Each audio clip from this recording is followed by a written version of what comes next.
Welcome to week 13 of the Countercultures course program.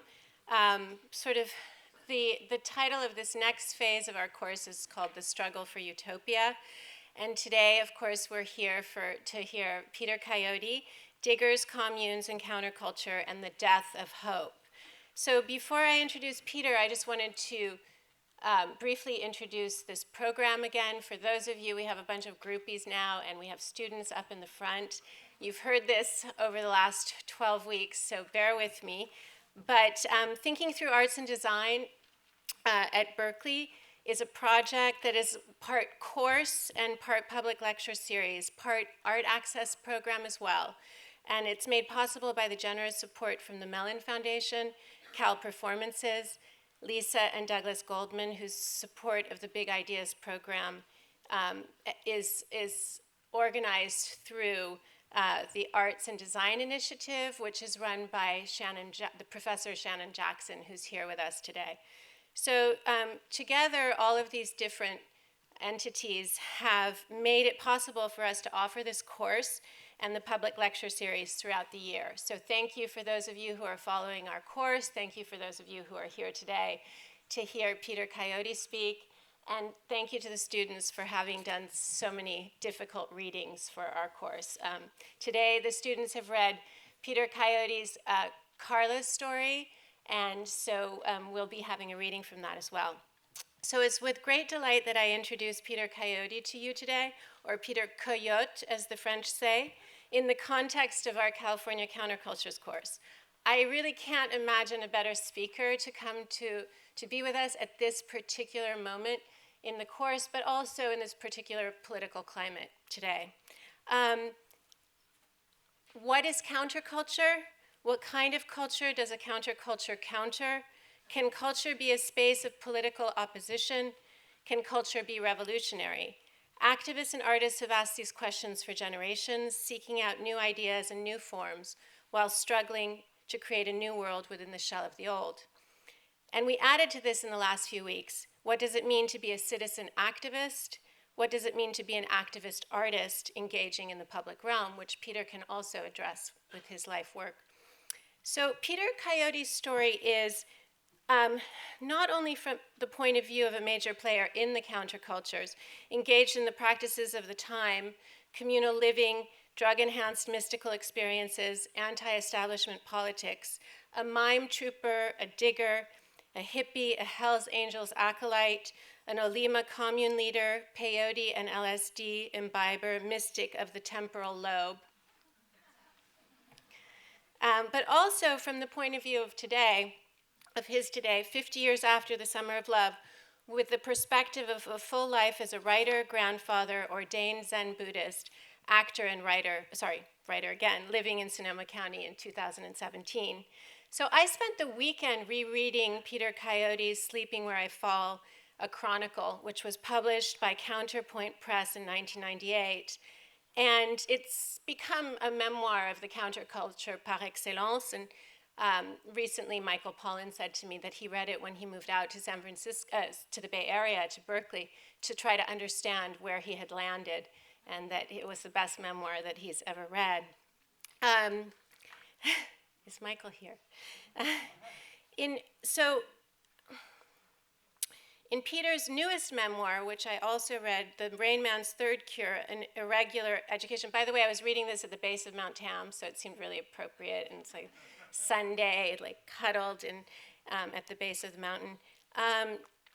In 2015, The Rainman's Third Cure, An Irregular Education, Coyote looks at characters introduced to us in the first memoir, but developed in the second as mentors who shaped him, including his violent, intimidating Wall Street father, a bass player, a mafia consigliere, a beat poet, the beat poet, Gary Snyder, who had the students, I've taught Gary's work to students, who introduced him to the practice of Zen. It was very influential. So while reading this, I discovered my own early years of growing up in San Francisco in the 70s, all its landmarks, institutions, drama, and color, Glide Memorial Church, Green Gulch Ranch, the Zen Center, the Trident, French-American Bilingual School. I put that in there at Grove and Steiner, and the Magic Theater. And I first saw Peter Coyote at the Magic Theater performing True West with Sam Shepard in 1980 with my high school drama class. And I kind of fell in love with him at that time. I find in these confessional memoirs a truth about living the counterculture that few of that generation are able to articulate, and in which will be revealed in today's presentation, I'm sure. So in this last month of class, as I mentioned, we're discussing the inheritance of the counterculture and its various co-options in this struggle for utopia. Peter Coyote really, truly understands this. So born Rachmil Pincus ben Moshe Cohen in New York City in 1941, Coyote took his stage name from an ecstatic experience he had while taking peyote in the Southwest. A self-described socialist, radical, hippie, anarchist, environmentalist, Coyote has been socially and politically engaged since the age of 14, when he volunteered for the Adlai Stevenson presidential campaign in Englewood, New Jersey. Coyote's passion for progressive reform continued at Grinnell College in Iowa, where during the Cuban Missile Crisis in 1962, he helped organize a group of 12 students to travel to Washington, D.C. and protest nuclear testing. Very important in our counterculture course and what we've been studying as well. They fasted for 3 days outside the White House before President Kennedy invited them in to talk to National Security Advisor McGregor Bundy. We need more of this today. After college, Coyote joined the San Francisco Mime Troupe. He came west. He became one of us. Guerrilla Street Theater Group, which still is in existence today. I mean, this is really still very active. The members of for those of you who don't know, the members of the San Francisco Mime Troupe were often arrested performing in parks without permits, were in the streets of San Francisco throughout this countercultural period. Coyote acted, wrote scripts, and directed the Mime Troupe at many occasions, and he directed their first cross-country tour entitled The Minstrel Shows, Civil Rights, and a Cracker Barrel, a controversial play closed by the authorities, of course, in many cities across the country.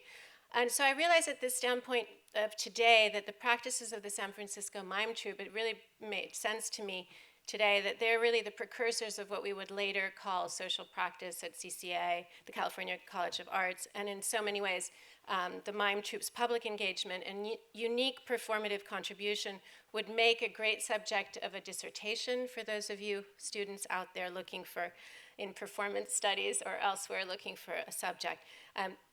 Very much like the Provost group from Holland.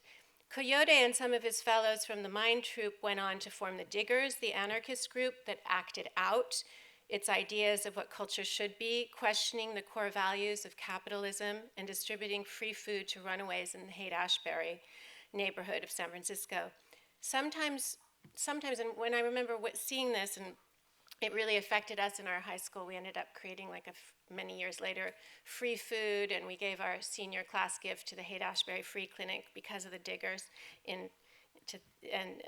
very influenced by them. They also ran free store, a free clinic, and even briefly a free bank. And then in each Digger commune would have a free bank, and Peter can address this later. The Diggers evolved into a free family, which was a network of communes around the country pursuing an alternative economy and culture.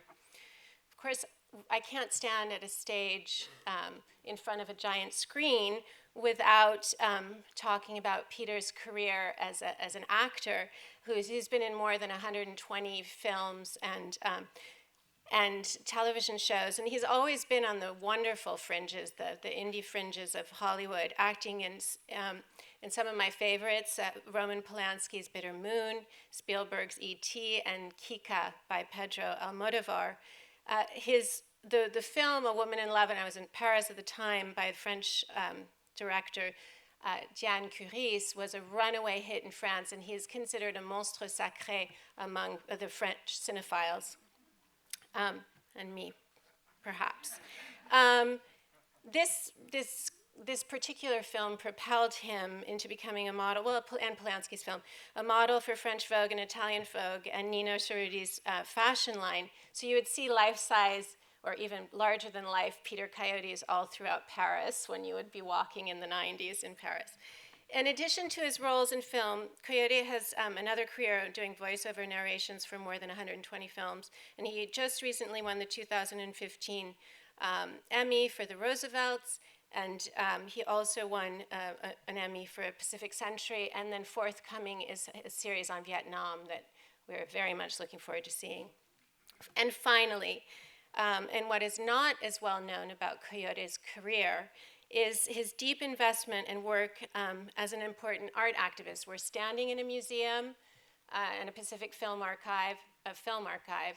We are also here teaching about the arts at the podium throughout our course, and I feel like Peter's contribution to the arts as an art administrator, not as a recipient of various art organizations, but actually as the steward, was such an exciting thing to discover again this weekend in his memoirs.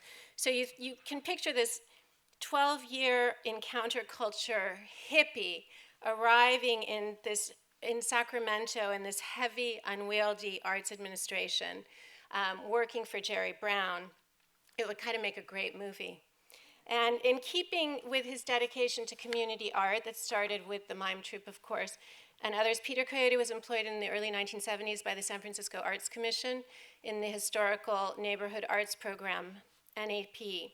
And he was appointed by Jerry Brown to serve on the Arts Council from 1975 to 1983, along with Ruth Azawa and Gary Snyder and other numerous politicians. After his first year, Coyote was elected chairman by his peers 3 years in a row, and during his tenure as a chairman, the council's overhead expenses, like I like all this stuff, so bear with me, dropped from 50%, I'm sure some of you do too, 50% to 15%, the lowest in the state. And the Arts Council budget, here this, rose from 1 million to 16 million.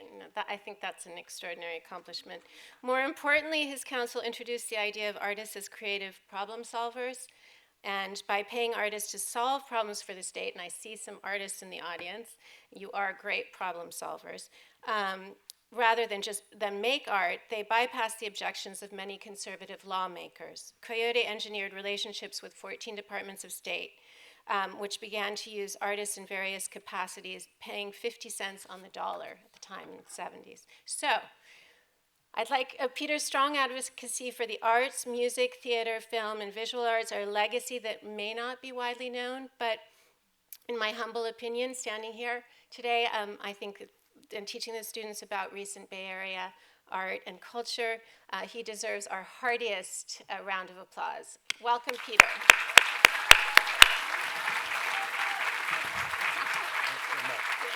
Did it right? Pretty much.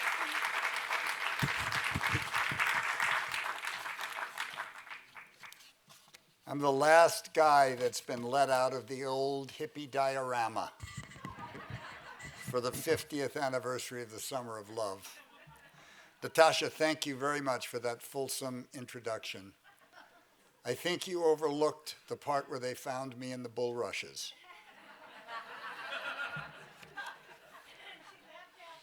So Natasha has diagrammed about 8.5 hours of lecture, which I don't think anyone is up for. So I'll tell you what I'm going to try to do today, because the most fun is when we do Q&A. So I'm telling you that the best part will be sort of the last half hour. The first half hour, I'd like to give you a little bit of a frame of what the counterculture was like, what we were thinking about, trying to do. Read you a little bit from a piece called Carla's Story, which surprised me by winning a pushcart prize and gave me the incentive to write a book. I didn't know if it would be received well at all. And so Carla's Story will give you a little bit of a flavor of what it was like in the far radical anarchist fringes of the counterculture. A couple of things I'd like to square away, sort of just clear the deck about. One is I never use the word activist. It's a word invented by my enemies. If you want to separate people from the broad mass of humanity, you add an IST after their name. Socialist, communist, environmentalist, artist, activist, and by implication it suggests that most people don't pay any attention to what they believe, and that there's a small, somehow bizarre clan of people who do and who act on their beliefs, and they're the activists. I like to turn it around and say that the people who don't act on their beliefs are hypocrites. And I'm just engaged in my life, as most of us are. We have something we believe in and we care about, and we do it. And sometimes we do it well, sometimes we do it badly, sometimes there are tall prices to pay. So the dividing line between the San Francisco Mime Troupe and the Diggers is the dividing line between art as it's conventionally understood. We were a theater group. We took 16th century and 17th century Italian commedia dell'arte plays, which were done by masked figures. They were like Punch and Judy. They were very ribald, very bald, and we rewrote them to discuss contemporary issues. And even though they were widely improvised, we owned the stage, we knew the script, so even if a drunk wandered up on the stage, we could dance him off the stage to much uproar and hilarity, but we as the performers were safe. We were not risking much except our livelihood if we didn't do a good show, because we survived by passing the hat. But we were kind of the darlings of the left. We did these shows, they were very kind of ballsy. The minstrel show was based on a traditional minstrel show. 3 white guys, 3 black guys in blackface makeup, wigs, gloves, and blue tuxedos, and a very straight white interlocutor who looked like a Marlboro man. And about 15 minutes into this classic minstrel show, the minstrels revolted and tied up the interlocutor and proceeded to do what they called Nego History Week, which came straight out of Malcolm X's biography. And we were hired by a lot of schools who expected a charming old racist minstrel show. And when the first motherfucker hit the audience, they would either cut out the lights or shoes would start flying through the air, literally blunt objects. We were arrested a number of times, but Harry Belafonte and Nipsey Russell saw this and they convinced Dick Gregory to invite us to New York. So we made a national tour and it kind of made the Mime Troupe prominent, and we won an Obie. In the middle of all this, 2 guys showed up, an Irishman named Emmett Grogan and his buddy Billy Murcott, and they challenged us. They said, come on, you guys are playing it safe.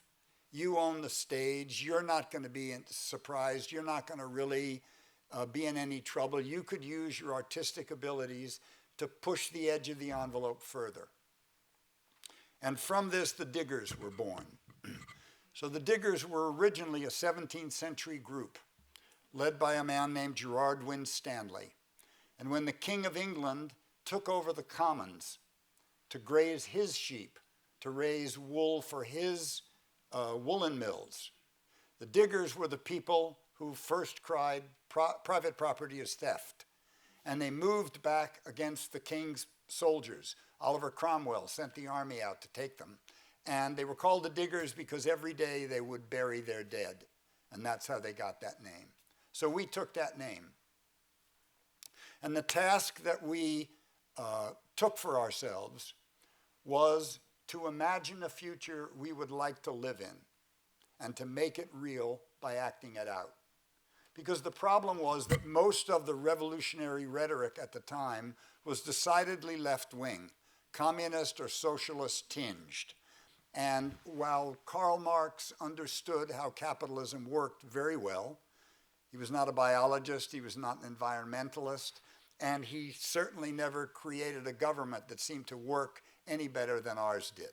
Another centralized, top-heavy organization, and we didn't want to be stuck as artists doing plays about heroic elevator operators or heroic bus drivers. We wanted to live in a world where we could be authentic. So we challenged ourselves to think it up and invent it, and then to prove it could be done by acting it out. So at this time, the Haight-Ashbury was being inundated by runaways, And the city of San Francisco was making a lot of money. Tourists were coming through in big buses and photographing us until we began spray painting their cameras and painting the windows of the buses when they came through the Haight-Ashbury. But nobody was doing anything for the kids. So we set out. We sent our women with babes in arms out to the farmers' markets, and the old Italian men would give us enough food every day to make stews in huge steel milk containers, and we fed 600 people a day in the park. And all that we asked was to get the meal. You stepped through a 6-foot by 6-foot square painted yellow, and it was called the free frame of reference. You stepped from one side to the other with your bowl and a fork, and you got food. And people would misunderstand and think we were doing charity. So somebody would say, well, no, I'm not going to eat because I can afford to buy food. And the answer to that was, do you want to live in a world with free food or don't you? So then we had a free store. And so not only were the goods in the store free, and we had tools, clothes, bicycles, everything at a lovely storefront on Cole and Carl Street. Not only were the goods free, but the roles were free. So if someone came in and said, well, who's in charge here? The answer would be, you are. And if you got stupid and just stood there with your mouth open, there was no sense blaming the pigs or the man or the system or capitalism. You had been offered the gift of power and authority and you dropped the ball. But by the same token, you could say, I'm in charge. Oh, well, I hate the way these shirts are done, and let's move the tools all over. And we would do it. And the store itself was a piece of theater, because the implicit question was, why get a job? Why become an employee to get the money to become a consumer? We'll give you the stuff. Now, what do you want to do with the time? You don't need to work. Here's the food, here's the goods, here's the props, here's the whatever. So the whole thing was actually a very subversive look at the, I didn't want to graduate from college to become an employee so that I could become a consumer. I wanted to be a dazzling, luminous being. That's what I was going to try, certainly in my 20s. So we had, it was the time of the Vietnam War. We had a lot of stolen draft card blanks, and we had the stolen code so we could fill them in such a way that they would pass muster. There were boxes for 6 numbers, and one number had to match the draft board, another number had to match your year of your birth. And the word got out, and soldiers getting ready to go or come back from Vietnam would come in and leave their uniforms in the rack, and Billy from Nebraska would leave as Bob from Chicago. And that was our war resistance. We didn't hate the soldiers. They were just kids who caught a tough break, and maybe some of them had seen action and just didn't feel like killing Asian people any longer, and some didn't want to go. So the diggers gradually evolved, because after 2 or 3 years, my highest purpose in life was not running a soup kitchen. So we graduated, we moved out of the city, and we began developing rural communes, because we actually thought that the culture was going to break down in about 5 years. And we thought that we better learn how to live on very little money, live collectively, pool our resources, pool our energy, and learn how to be human beings. We looked up Native Americans wherever we lived. We used them as tutors and encyclopedias. So I'd like to read you a little bit about the Olima commune where I lived out near Point Reyes Station. And this is the story of Carla, a young mother who lived with us, whose husband was later murdered by a guy who was working for the Hells Angels. And consequently, she lost her house, her children were stolen, she became a prostitute. Now she's a stockbroker. She says there's not all that much difference. So I'm just going to read just a little bit of this to give you an idea. I met Carla in 1968 when she was 17, a big, voluptuous teenager with a throaty laugh and a baby. I was 27, the de facto head man of the Free Family Commune in Olima. I lost track of her around 1971 when our truck caravan broke up in Boulder. My father just died and I went east to help my mother. Others scattered to their own needs and purposes, Carla with them. I ran into her once by chance in San Rafael around 1975. We went back to her room to share a bag of dope and catch up. After that, I lost track of her for 16 years until she called me one day out of the blue. We met and talked for hours, breathless with the good fortune of having found one another again. This is largely her story, but it's also mine. It was autumn. I'd moved my lady Sam and our daughter Ariel out of the overcrowded Olima ranch house into a small abandoned outbuilding, a cattle shed we'd tar-papered against the winter, insulating the windows with plastic and the rough wood floors with old carpets. I'd installed a wood-burning stove and built a loft for sleeping. It was quite lovely lying in bed at night, listening to the dull, comforting murmur of the winter rains on the slate roof. According to Carla, I was away at Black Bear, another Free Family site deep in the Trinity-Siskiyou wilderness, when she and her gangly, boisterous boyfriend, Jeff, arrived. Jeff had already been living at Olima and had been introduced to Carla through a mutual friend from one of Carla's foster families when the two had traveled south for some R&R. Carla gleaned from others that I was a significant person and that she'd need my okay to stay. I suppose I was the nominal head man by virtue of having been the first to colonize the place and supply the overarching vision of Olima's dovetail with the rest of the Free Family. But it was commonly agreed by all who lived there that Olima was free turf. One could do and be whatever one chose to be there.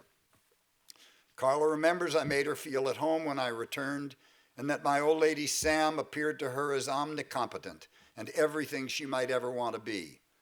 Sam was 10 years older than Carla, a tall blonde from Shreveport whose family had once trained her for beauty pageants. She was beautiful and imposing with witchy powers. Emmett Grogan used to call her the swamp bitch. Like most of us, she was picking her way through the rubble of her own psyche. To Carla, she appeared as a goddess, fully formed and worthy of emulation. Sam taught her to tan the deer hides we retrieved in numbers from the Point Reyes garbage dump during hunting season, to make an oatmeal thick mash from wood ashes and water, to slip the hair, to pickle the skins in a sulfuric acid bath or rub them with brains, and then break them to softness over a fence post or the back of an axe jammed into a stump. Though the ultimate utility of such skills might have been marginal, they contributed to a sense of independence from the larger culture and supported our intentions to be in continuity with the indigenous people who had lived where we were living centuries earlier. Such skills also enabled us to create trade goods and currency from found objects, personal skills, and time. One could create wealth by redefining it in a game that was not stacked against you. Before long, Carla was stitched to the rest of us seamlessly. She participated in creating our group mythology, and she inspired others, once serving as the inspiration for one of Lew Welch's best throwaway lines. Lew Welch was a famous beat poet, a tall, freckled, sad-eyed Irishman whose characteristic expression was childish wonder and delight. He lived sporadically and stormily with a thick, powerful Slavic woman named Magda. When she tired of his drunken escapades, he would move out of their Marin City pad and in with us. He loved jazz and Magda's two children and was proud of tutoring their musical abilities. He introduced me to Magda's oldest, Huey, when he was 10 years old. Lew beamed with delight at me as the child scattered the tricky jazz riffs Lew had taught him. He might well have been proud. Lew's Huey grew up to be his own Huey Lewis and the News. I was pleased to have Lew at the ranch because I felt his presence conferred on us a legitimate descent from the Beats. I was proud that he dedicated a poem to me called Olima Sartori. On the day he honored Carla, Lou was sitting on the floor of the Olima living room, cradling a gallon jug of Krabari Red in his lap. He was deep in his cups. The room was pulsing with music and dense with marijuana smoke. Carla was lost in sinuous dancing, naked from the waist up. Lou watched her with undisguised lust. He turned to me, grinning crookedly, raised one finger and said very slowly and very clearly, "The worst Persian voluptuary could not imagine our most ordinary day," and then passed out. There was no clue in Lou's joy that day that not long afterwards he would leave his wallet and a note in Gary Snyder's kitchen and walk into the Sierra foothills with his rifle to commit suicide. If he hid his private griefs in life, he remained consistent in death. To this day, his body has never been found. In April of 1970, we were evicted from Olima. A new cowboy had leased the pastures and didn't want to share them with 30 hippies. We left peacefully, cleaning the house and grounds down to the last cigarette butt and battle cap, paying every outstanding bill in town. The citizens of Point Reyes and the new lessee understood and appreciated the gesture. While we were definitely freaks to them, they liked us. We'd been honest in our business dealings and had certainly supplied ample entertainment and gossip. Tom Quinn, the new lessee's brother, was a local commercial artist. He made an elegant wooden sign with a coyote footprint painted on it. Under the footprint he wrote, "And company have gone." As we drove out for the last time, I wrote the word "on" after the gone. 6 months later, I returned and took the sign itself. I still have it. The Free family was preparing a caravan at that time. The idea was to travel to far-flung locales and use our neutrality as newcomers to create meetings, détentes, and political alliances among people who could and should but did not know one another. Things were to commence with a road trip to southern Colorado for a peyote meeting with members of the Red Rockers and the AAA communes in the Rappeneau Valley. 19 adults and 11 children trundled 9 homemade house trucks over the Sierras and on through the sage and scrub of Nevada. Outside Provo, Utah, we camped in a broad, flat meadow overlooking a reservoir. It was idyllic. Groves of aspens offered pleasant shelter from the wind.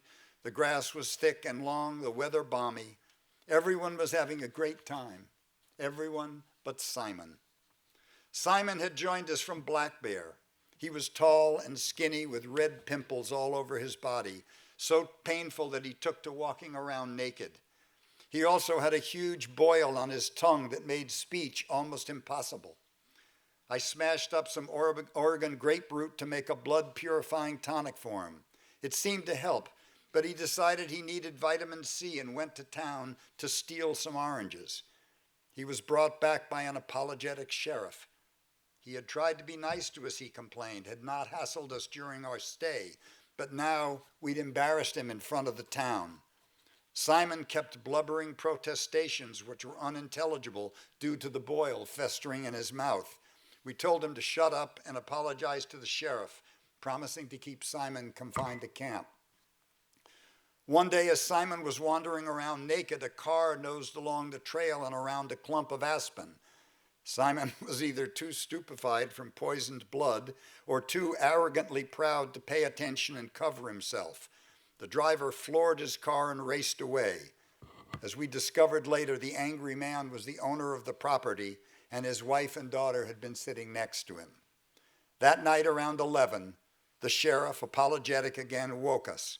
The range riders were coming to arrest us. We thanked him for the warning and broke camp by headlights.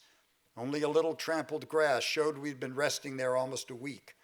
We drove down the road a while and pulled in at a diner bar, joined at the hip to a small gas station. A Saturday night cowboy frolic was in full swing. While we filled our thermoses and gave the kids hot chocolate, the men parlayed and tried to decide where we would camp. From time to time, a cowboy would wander out of the bar, survey us drunkenly, then disappear back into the winding maelstrom of the dance. I was beginning to get nervous. We got everyone loaded into the trucks, were lined up and ready to go, when I noticed that Peter Berg and his truck, the Albigensian Ambulance Service, were not among us. I began searching for him. Cowboys clutching pool cues were beginning to cluster in the doorways. You could see serious trouble was brewing. I spotted Berg's truck at the gas station and ran over. He was nowhere to be seen, so I pounded on the restroom door. It was flung open, and I was greeted by a sight that I was certain would be my next to last on earth. Peter was backlit in the doorway. He was wearing his brown leather trench coat. He was still bald from where his head had been shaved by the Nevada police. His eyes behind his rimless glasses were crazed by stimulants, and in his hand was a large and bloody butcher knife. Behind him, half in and half out of the blood-stained sink, was what I took to be a flayed human baby. All I could imagine was one of the cowboys peering over my shoulder. I knew with paralyzing insight that we would all be lynched, strung up among the winking bar lights as a warning to others, the way locals in that area killed coyotes and casually hung them from fences along the highway. It was a jackrabbit that Peter was skinning.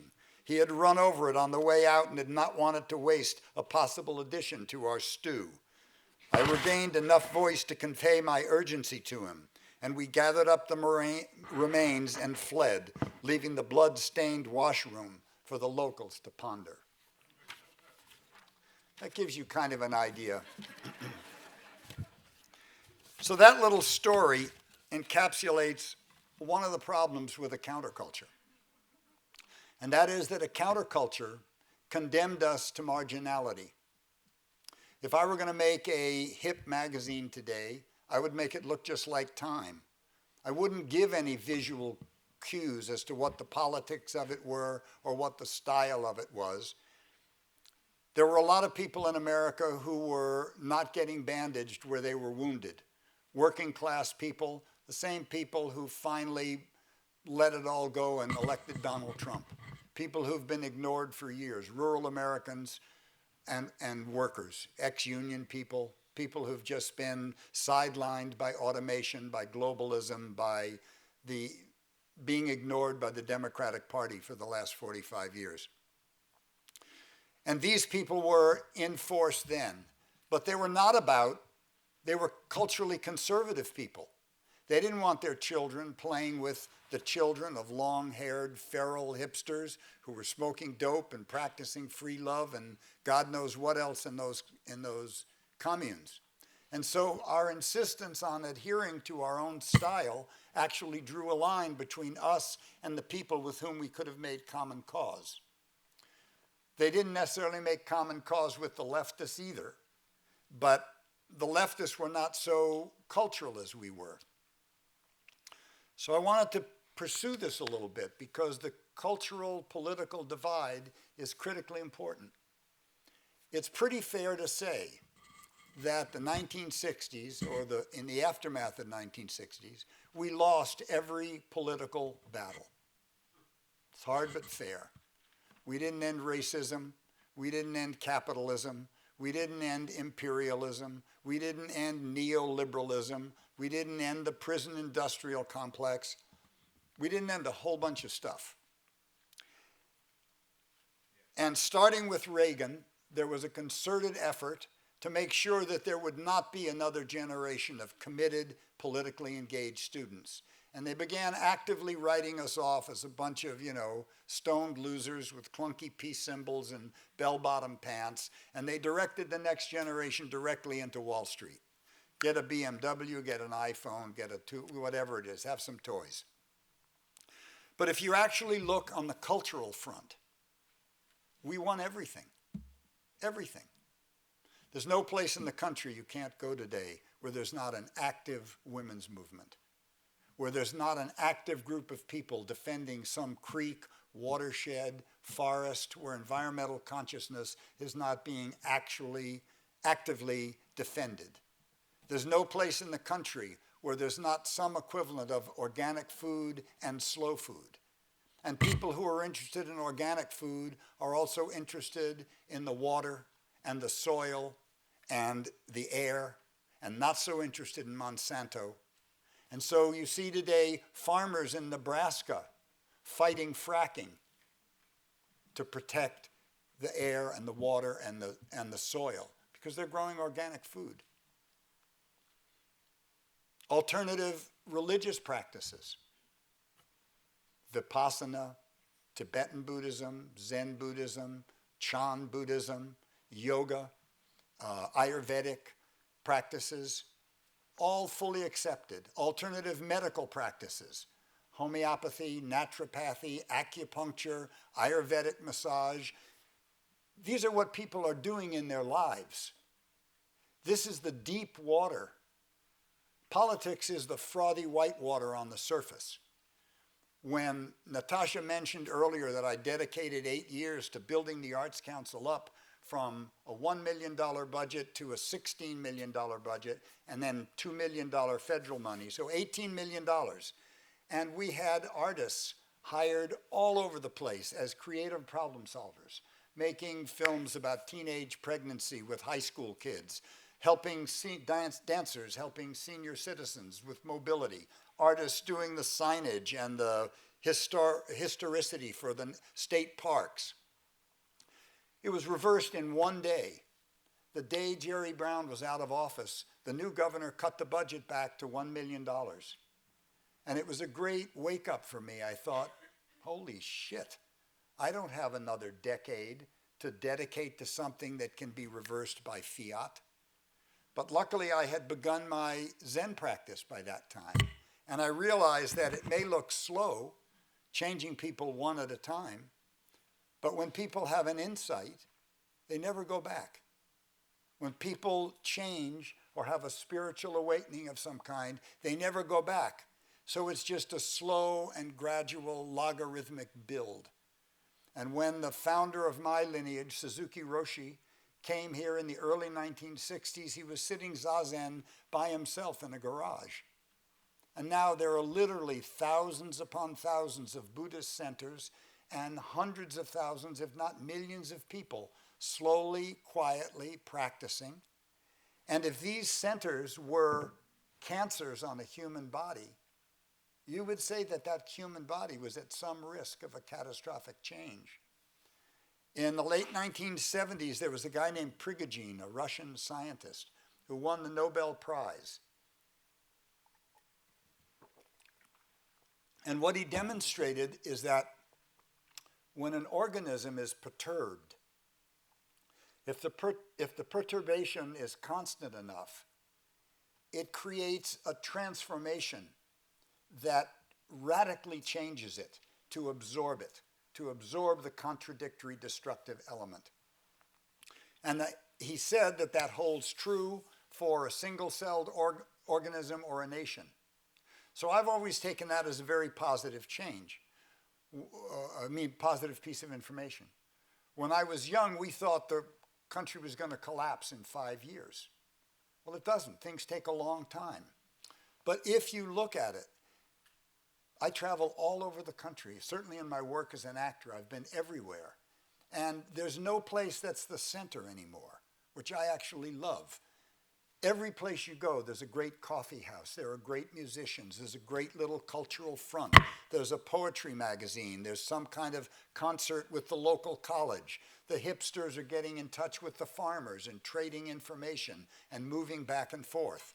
And so, if San Francisco had the New York Times and Life magazine and ABC, CBS, and NBC, New York would be the provinces, and we would be the cultural center. And it's important to remember that the guy who owns the soapbox gets to set the frame, but it doesn't mean you have to believe it. And it means that everywhere in America there is some deep cultural ferment that's going on.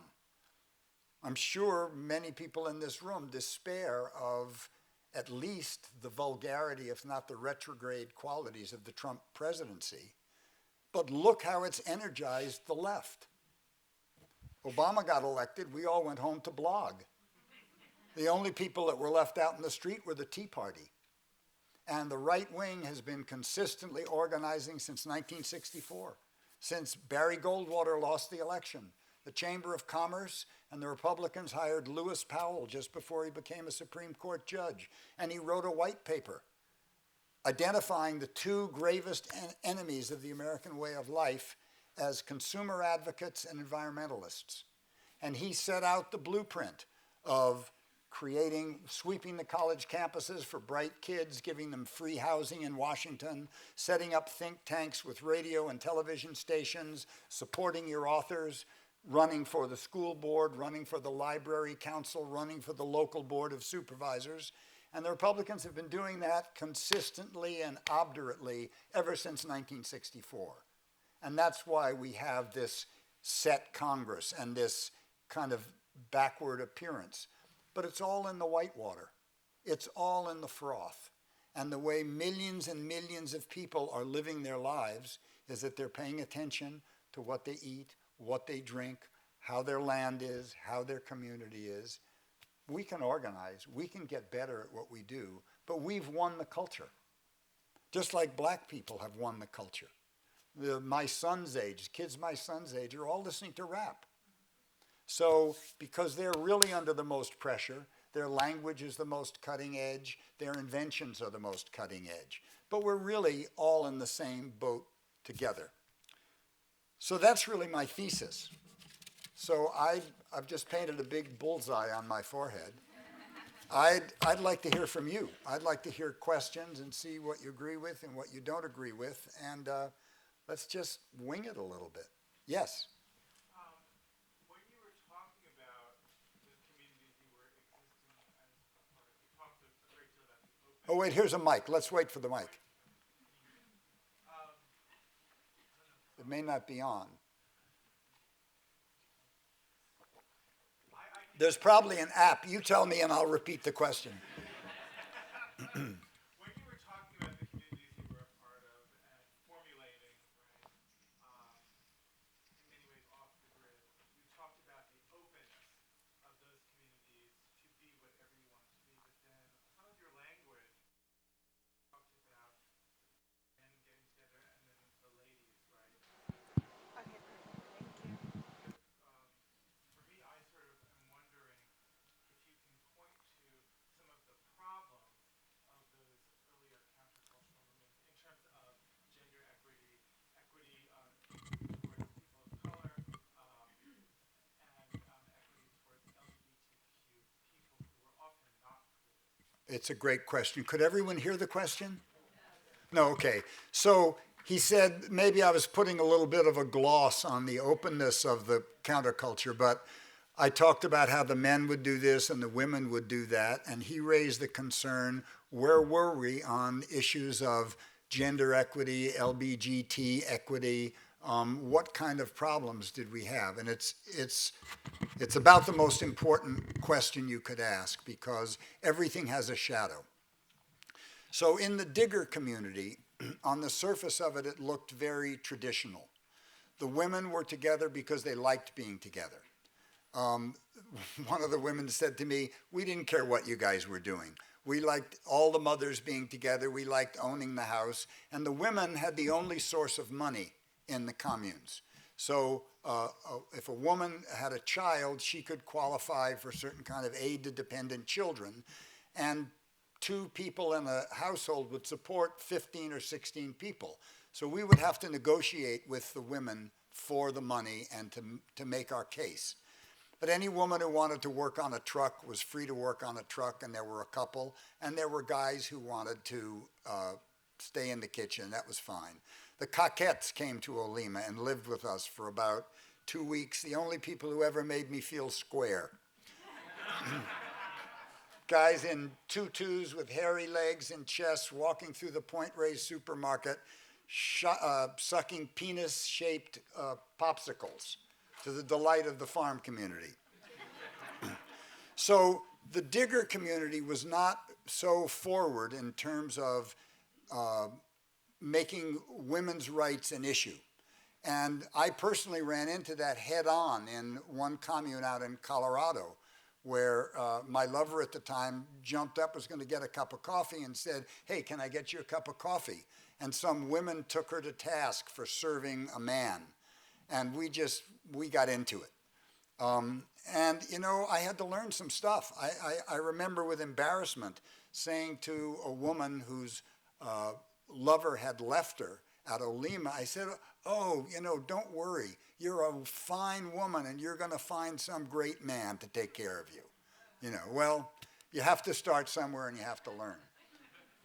And what's interesting is that all of the first struggles of feminism, of course people are extreme. They're trying to break their way out of a stereotype. They're trying to make people look at life in a new way.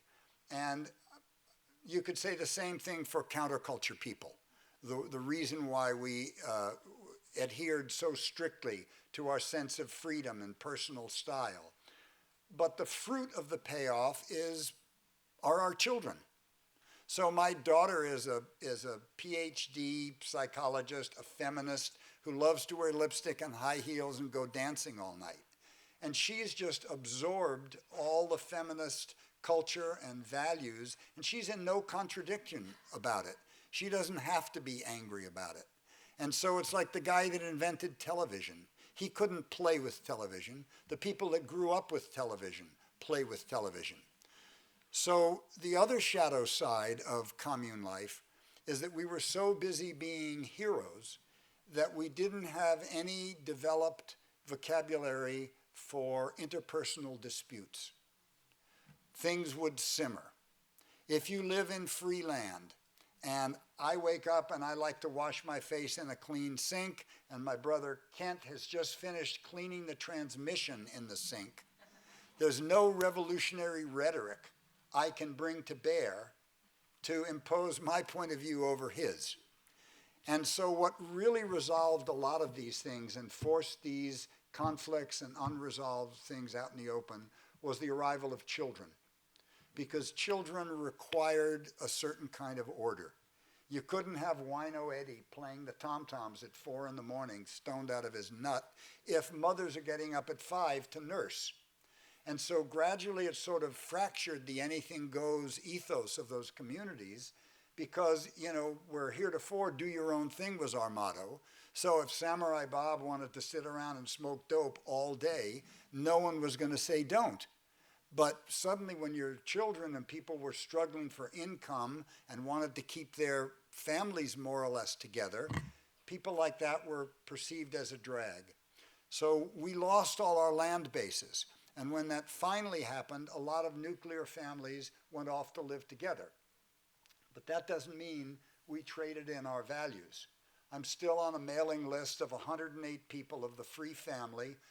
Bunches of us chip in money every month. We're supporting 12 of our people who are indigent. We meet twice a year at big party. We still own a commune up north that the 4th generation of new kids is in that we kind of help steer. So that was a real failure of ours. We just didn't know how to deal with certain kinds of personal conflicts. And in the Diggers case, we didn't have a lot of gender conflicts because it just worked out that the women that happened to live in our particular community were very maternal and very domestic, and they liked it. But when we got to other places, it was a much more raw issue, and we had to learn. Is that an answer? Okay. Anyone else? Yes. I took my first teaching job, the 4th grade class at Walden Center School, to see the minstrel show when you were performing in San Francisco. You must have been popular. Yeah. Walden Center School was a different environment, still very good today. I've lived in communities since 1970, and I'm your age. So I have a very strong response to even your description of your community because that was not my experience. I was in art education communes, and I had a really wonderful reunion with a male friend from that era, and he came to visit, and he was doing the dishes. And we both realized that the most important thing that we did in the 60s was there was a rule in the house that if you did not cook dinner, you did the dishes. And that removes it from the male-female issue. It's a matter of taking responsibility for what didn't get done and doing what needs to be done. And I think that's really important. I've just recently, in the last month, been shocked that we haven't heard about overpopulation for a long time. I'm a woman who didn't get married and had no children, though I thought I would have 10. And we're not really talking about the crisis of reproduction and the dominance of humanity and crushing the earth. And I'm not sure where to start with that again. It used to be a really big deal. We're not talking about the threat of 5,000 nuclear weapons pointed at each other. Yeah, we are. We're not talking about the nuclear dumps leaking into Hanford and the Tennessee Valley and San Francisco at the Farallones. I think there's a whole shadow side to the New Age and this culture.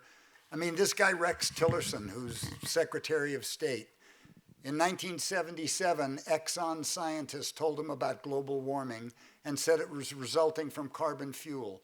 And since that time, Exxon spent $260+ million trying to overthrow the Kyoto Accords, getting the climate change people fired from the Bush White House and from the EPA during the Bush administration. And they have hired 4 of the same scientists that ran the tobacco campaign that cast doubt on the connection between tobacco and cancer. So it's a kind of, this is sort of like the last gasp of 50s white men who want to die with their toys. And I'm suspecting that it may well be that their grandchildren will change their names in shame, because they are not leading us, they are overlooking, they're putting the entire world at risk to die with their toys. So I'm with you. Someone else? Anybody still awake? Yeah. First off, thank you, Peter, as always, for sharing and time today. I wanted to ask about the spiritual nature of what was happening in the counterculture.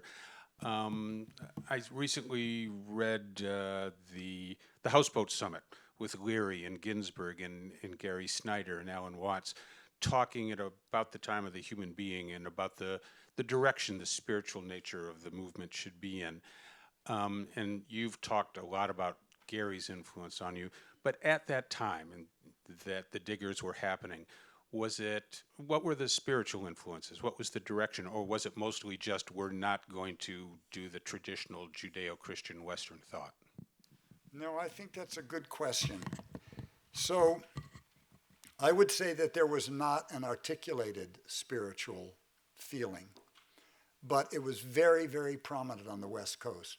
For instance, when Grogan and I went to New York, we spent about a summer in New York. One of our skills was wiring cities together and being able to move horizontally and vertically, from penthouses to shooting galleries and stitching people together. And the thing about New York that I didn't like, and I met Warhol and I met Lou Reed and I met all of these people, but they were all extremely ambitious. And the Diggers were not like that. The Diggers wanted to take everyone with us. There was a kind of deep, compassionate, unspoken idea that it was too easy to take care of yourself, that a personal victory was not enough. So that's one level of spiritual practice. All the people I know that were taking LSD were taking it like pilgrims. They were not, 5 years later, kids were taking it and going to the mall. But we were seeking out places in nature. We were trying to find some kind of breakthrough door to get out of the kind of 4 walls of this culture, the internally consistent logic of this culture, which was based on private property and profit. And that struggle was actually deadly serious, because if you're serious about it, at some point you start to think, suppose I'm just thinking permissible thoughts. Suppose my imagination has already been colonized, and I'm just allowed to run around the playpen and wear long hair and, fuck whoever I want and do whatever. That's horrifying. And that led certainly me and a lot of other people into heroin, and methadone and drugs that were so totally illegal and out of it that the drugs, you know, of our heroes, Charlie Parker and Billie Holiday, and the drugs of the Vietnam vets, that was also a spiritual quest that had very painful repercussions. I had hepatitis C for 45 years. One period between 65 and 75, 18 close friends died. So there was that. People were honest about their quest and looking. I was always more taken by Zen because I'd started reading about Zen when I was about 14. I noticed the Beats were all talking about it. And when I read Philip Kaplow's book, The Three Pillars of Zen, it was just, the idea of enlightenment was just too groovy. I want to be that guy. I want to know the answer to everything. I want to have mystical powers. I want to never be, caught off guard. And Gary Snyder, to me, emblemized that. And it had a kind of discipline and it had a kind of rigor to it. The first 3 rock and roll light shows in San Francisco were done as benefits for the San Francisco Mime Troupe at the Fillmore Auditorium.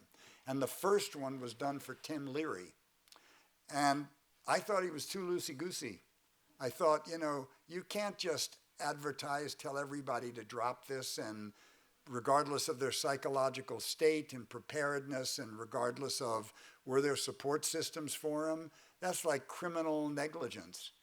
And then some years later when he became a snitch and he dropped a dime on the friends of mine that broke him out of jail, I sort of wiped out that wing of the psychedelic gurus. And Gary has remained a stalwart vision of maybe the first person I'd ever met who wasn't unevenly developed. Most of us, like in America, if you have a huge bicep, America says, wow, what a great bicep. That's fantastic. We can brand it. We can get you a business. We'll get you a website. We'll get you a blog. Zen practice says, nice bicep. Now let's bring the rest of the body up to that capacity. And Gary was the first person that I'd ever met that did that. He treated his family as seriously as his poetry, his community politics as seriously as his family, his carpentry work. Whatever he did, he applied this deep concentration, which I later learned was the product of years and years of meditating. So much of the foolishness of the 60s has fallen away. The Grateful Dead emblemized a certain kind of high consciousness, but if you look at it, Jerry's dead of an overdose. Phil Lesh has a new liver. Bob Weir was just photographed falling down drunk on stage. If you don't put your consciousness into a practice, and if you don't have a practice to protect and keep your insight on a firm footing, you're just like every other idiot. A Zen master who's not paying attention is just like any jerk on the block. Yes, down here we need the microphone. Okay, I'm someone who has a connection to the very beginnings of the things you're talking about. I think you maybe knew Bill Kwong. Yes, I did. Did you know Daniil Amos and Charles Garrigus? Only by reputation. I mean, I knew who they were, but I didn't know them personally. Okay, I was part of their communes, and I ran a spin-off commune on O'Farrell Street. Uh-huh. Up until about 1962, when my wife and I had a child, and I came across the bay to go back to school. Were they Buddhist communes? Yes. Yes, I see. Daniil was created a Buddhist-oriented commune. This was, as I said, very early, and went on to create other communes and ended up in Canaan Street in New Hampshire with a commune which became much more formally organized than the original communes. Well, I wasn't smart enough to find Buddhism until 1974 to actually begin practice. Yeah. I was shooting too much dope, chasing too many women. But I knew certainly there were people out there who were doing that. Yeah, and there were rules to be followed, Yeah. which included no dope in the commune. Yeah. Or the fuzz would come down and we all be in jail. Not a bad idea. Thank you very much. Are there any? Yeah, there's someone in the back. Is it Malcolm? Yes. That handsome white bearded gentleman.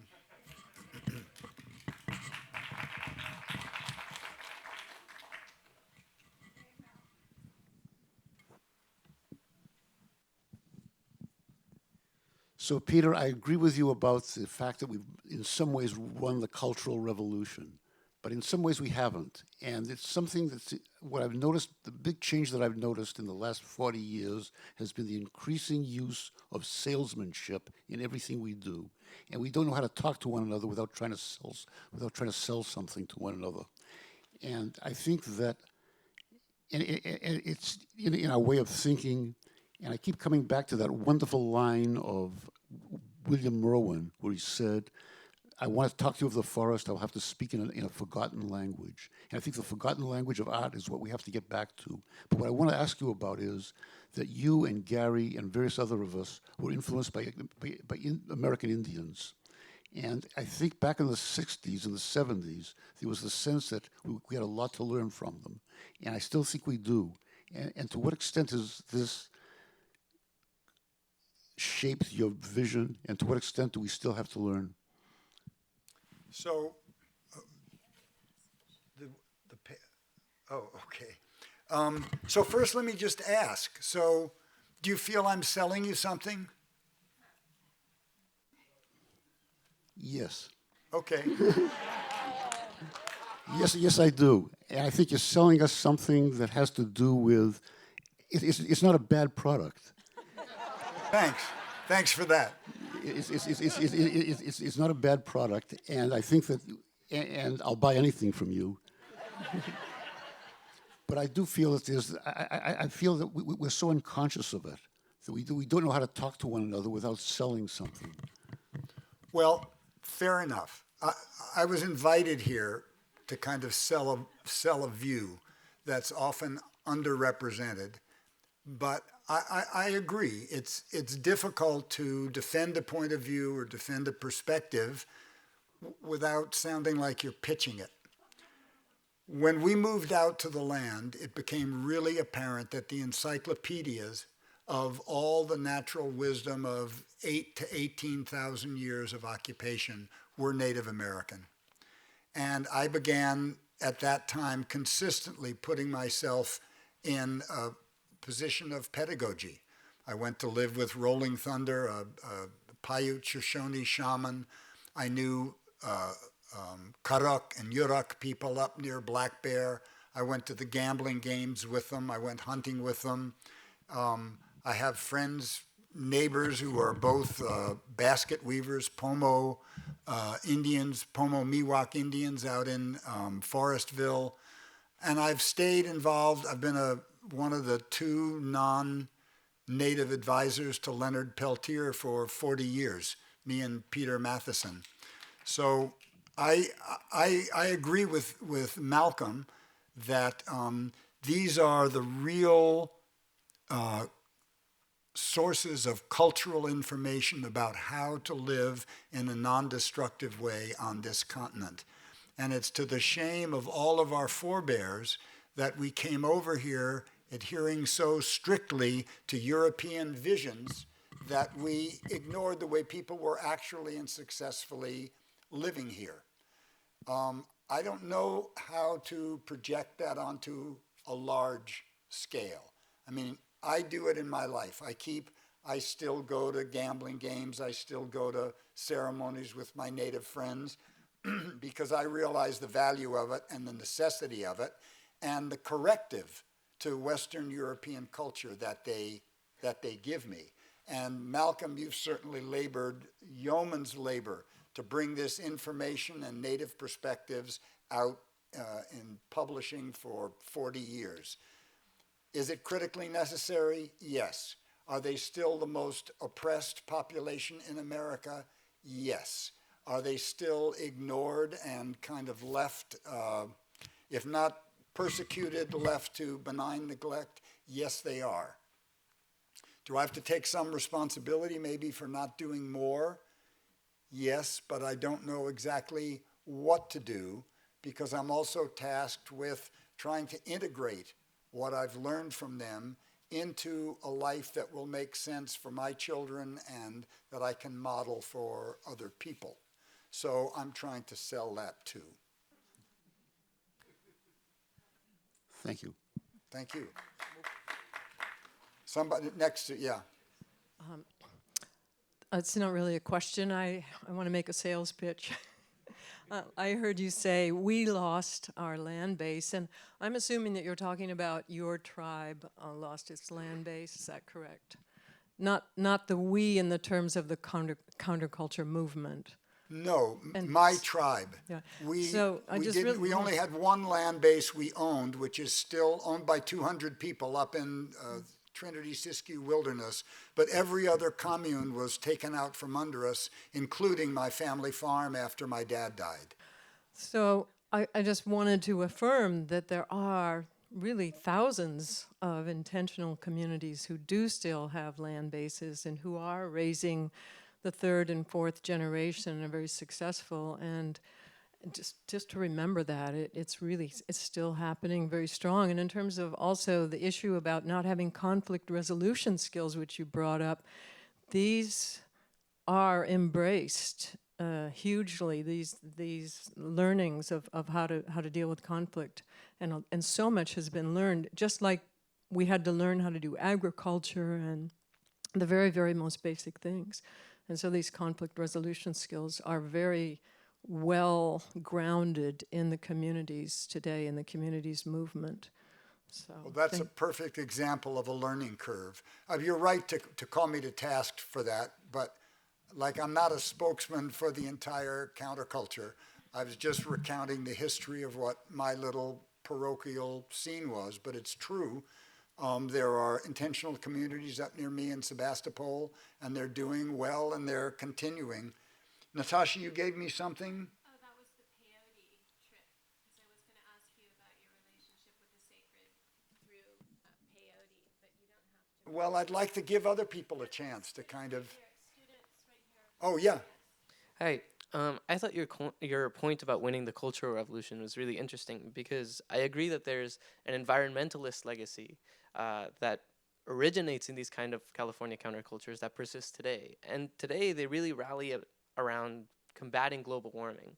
But I've been really curious throughout this class about why this is exactly, because combating global warming means you recognize that it exists. And that means that there's an implicit faith in the scientific process and rigorous observation and measurement that means that global warming, which we can't observe on a daily basis, exists. But at the same time, some of these communes also look to homeopathy and organic farming practices, which have been consistently shown in rigorous controlled tests to be health neutral at best. So where does the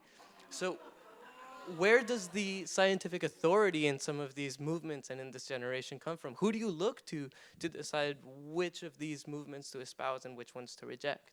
Well, that's a fair question. I don't know exactly what health neutral means, but it sounds like they don't do shit. Is that what you're saying? I would disagree with that. I mean, as somebody who's been, two of the people that I lived with went to England in the late 60s and studied with Wormsley and learned acupuncture and came back and founded the acupuncture college here and now train Western doctors in the use of Chinese herbs. And, you know, most indigenous people, they live on a very fine line. They really can't afford too many indulgences. And if something like acupuncture or herbs didn't work over 5,000, 6,000 years, they're not going to use them. You can look at, I would challenge you to go look at Germany and the Scandinavian countries, which are socialist, and they're the only ones that have done active, empirically verifiable tests of herbs. And they're in their pharmacopoeia because they work. No drug company is going to test, mint or garlic because they can't sell it because you can grow it. So I have to take a little exception there. I think that one of the things that contributes to what you're talking about is the internet and the use of algorithms. So if you and I both Googled Vietnam War on Google, we would get different realities based on our shopping preferences and our online choices. So they both work to eradicate a common factual base, and it's very, very important. And I don't know exactly how you beat it except to be Catholic in your searches. You have to search, like there's a magazine called This Week, which started in London. There's an American version. And when they write an article, they identify whether it's a conservative, liberal, or centrist magazine, because there's no such thing as not having a point of view. The newscasting and the broadcasting suggestion that I don't really give a shit about anything, I'm just here to tell you one thing, it's baloney. What you choose is a point of view, the way you present it is a point of view, and the only way we can defend ourselves is to know your bias. So why not say, you know, I'm a liberal Democrat. This is my bias. Now you can try to filter out. But we pretend that there's such a thing as objectivity and neutrality. So we're forced to be defensive with knowledge. But I challenge any global warming denier to jump off a building. You know, if you don't believe in science, why should you believe in gravity? So jump off the building. Yeah. Are we out of time? No. We have some more questions from the students. I just wanted to encourage Good, the okay. students first to. Reassuring to see people are still awake. Hi, first of all, thank you. You? So a few weeks ago, on my way back up here after spring break, I was driving with my friend, and we picked up some hitchhikers who have been traveling for a few years and I guess are involved in some kind of communes. And they were telling us about this thing called the Rainbow Gathering. And we were like, okay, well, how do we find out about the Rainbow Gathering? And they were like, well, you go like the Facebook page for the Rainbow Gathering, and then from there you get a phone number to this thing called a light line, and then you call, and we'll tell you about the Rainbow Gathering now that we have your phone number. And so I guess my question is, how in the modern day do you stay in touch with friends you've made through communes, and how do you keep in touch with people? Well, at a certain point, because I've been a public person, I've been easy to find. And so when you show up in a movie, friends say, oh man, we used to live together. Wow, could have some money. So after a while you get a big address book, you know where people are. So at a certain point, one of my real dear couples, the husband got dementia, and his wife was stuck out in a rural community and like alone and without money and without support. So I put together this 108-person email list, and we started chipping in and supporting her, and now it's up to about 12 people that we're helping, and we tried to build a family, and we did. And, you know, my daughter's still friends with the girls that were born 6 months after her on the communes. So it's not so hard to stay in touch. I mean, what's hard is that modern life is pretty relentless, and it's hard to find the time or the space. You have to really cut down your expenditures, and you have to kind of live a little monkishly if you want free time. And that's what I'm trying to do these days. But, you know, between Facebook and the internet and the local bulletin board at the organic food store, I mean, you can pull a network together in pretty short order. Oh, okay. So I'm going to preface this with I don't have Wait, take the microphone. I don't have like a ton of perspective, I guess, because I'm 19 and I've basically lived in California my whole life. But it seems to me that you could make like a pretty convincing argument that this like new wave of right-wing conservatism has like a decent claim to claim that they're like the new counterculture. How would you respond to that? Well, that's a really shrewd question. So I think we have to take some responsibility in the counterculture for pushing so radically and so fast and frightening so many people on so many fronts that they gave us Ronald Reagan. I mean, we just have to say that we're in some kind of symbiotic balance with that. The right wing, the alt-right people, they certainly feel aggrieved, but actually their value system is dead center in the American value system. They want money, they want property, they want wealth, they want riches, they want women in the kitchen, they want old black Joe in the cotton fields. I mean, it couldn't be more dead center America than that. That's American culture. And what you're seeing emerging around the Obama campaigns and the Democratic conventions and life out in the United States is everything's getting a lot more scrambled. And I would urge that the counterculture, the idea of creating a counterculture, is counterproductive. It's much better now where nobody knows what you think or what you believe, and you can go to the store and say, would you stop using plastic bags? Or I'm not going to buy these products. I'd like it if you don't handle GMOs. And anybody can do that because we all press up against the culture in 360 degrees. And any one of us can make an act of resistance that's not tarred with a counterculture that's impossible to label and discredit like that. So, you know, these guys are, they're prizing victimhood. I mean, it takes a lot of balls to sue a school for letting a black person in on affirmative action as a white student and claiming that you were carved out. It takes a lot of balls, really. And considering that the people that use affirmative action most are white women. And so these people feel aggrieved, they feel left behind. I understand that's the way they feel. But who they've been, they are blaming Pinocchio for the crimes of Geppetto. They don't understand the Congress is a wholly owned concierge of the corporate financial sector. And while they're going out and they're buying their 500 horsepower Fords and all their new gear and slick toys, they're giving their life's blood to the people who are paying the Congress to invisibly write tax law, which has created this divide, to send aides into the offices to show them how to get around legislation. There's a book that everybody ought to read called Winner Take All Politics, written by two young economists, one from Berkeley, one from Princeton. And they studied exhaustively the gap in income between everybody else and the 1/10%, who are 700 times richer than the 1%.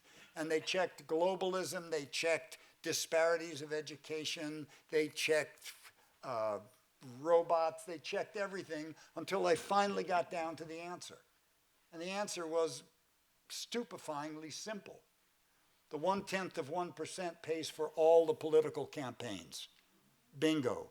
The responsibility of the candidate is to run focus groups and see what kind of buzzwords and language the people want. So it's like me owning 18 inches of counter and saying, whatever you want, I got it. You want a tall, urbane, educated black man? You want a Bible-thumping preacher from Louisiana? You want a conservative Middle Westerner? You want a blustering bully? We got them all. And those guys go to Congress, and when their only responsibility is to get elected. And once they're elected, they begin paying back by writing tax law and extending legislation to give them patent extensions and covers and very valuable things that return on investment 2,000, 3,000, 10,000%. It's beyond our capacity to imagine that you can buy a senator for $5,000 and he will pass a law that will make you 10,000%. So the one thing I'm not hearing mentioned at all outside the frame, the newscaster, CNN, who made Donald Trump by giving him free airtime every time he farted. They never admitted to us that they had a bifurcated responsibility. One was to inform us. The other is to return a profit to their corporate parents. So every time he came on, their ratings went up, and they were able to charge more for advertising revenues. And when they realized they had made him win, They all got panicked, and now they're starting to act like newscasters. But they're still keeping the frame, and what they're not talking about is why are we, unlike all of Western Europe, all of the Netherlands, all of Scandinavia, not paying for our own elections? Why are we not forbidding corporations from spending their treasury to influence public policy for their stockholders? What kind of craziness is this? And yet, and what? It's all about money, but why does it not reach public discourse? So we're all meddling around the edges like we just got to find a better Democrat, or we just got to find a more personable, honest politician. It's bullshit. Even the best people have to make draconian decisions to stay in office. Barbara Boxer, a woman I admire, had to vote $1.5 billion for the F-22 fighter jet that the Army didn't even want. But the stockholders that gave her money to run wanted it, and to fight for women and to fight for the environment, she had to do that. So we're taking healthy goldfish and dropping them in poisoned water. So my humble opinion, till we get rid of money, till we get rid of Citizens United, till we prohibit corporations from contributing to political campaigns, we're cooked, folks. You've been a great audience. Thank you so much.